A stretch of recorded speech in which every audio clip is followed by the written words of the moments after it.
اتوسطت لها في شغل ب 6500 ريال وأنا بقبض 3000، وفي الآخر قالت لي فلوسي ليا لوحدي وملكش دعوة. أنا راجل عندي 34 سنة، متجوز بقالي 6 شهور، مراتي جسمها مليان شوية وشها عادي، مش من النوع اللي يلفت، بس قلت عادي، أهم حاجة تبقى ست بيت وتساعدني في حياتي.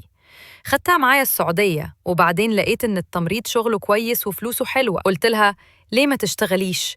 ده شغل هيغير حياتنا. وفعلا اتوسطت لها في مركز طبي قريب من شغلي، وبدأت تشتغل هناك بمرتب 6500 ريال وأنا مرتبي 3000. لكن من يوم ما اشتغلت كل حاجة اتغيرت، بقت قاسية معايا وبتقول فلوسي دي ليا لوحدي وملكش دعوة بيها، فاتحة حساب باسمها وبتحوش لنفسها، وأنا اللي شايل البيت كله، إيجار، أكل، شرب، مصاريف. والأدهى إنها بتبعت فلوس لإخواتها وتقول لي أبويا وأمي ميتين وأنا لازم أساعدهم. طب وأنا مش أنا جوزك؟ مش أنا أولى؟ اللي بيقهرني أكتر إن أنا اللي جبت لها الشغل ده أصلاً، وكمان كان عندها عيب خلقي في رقبتها كنت مستحمله، بس دلوقتي بقيت مش قادرة أتقبله. أنا حاسس إني متجوز اسم بس، ولا استفدت منها في أي حاجة. دلوقتي بفكر بجد أطلقها، لأني مش شايف لا تقدير ولا تعاون ولا حتى منفعة من الجوازة دي. لو مكاني هتستحملوا ولا الطلاق أهون؟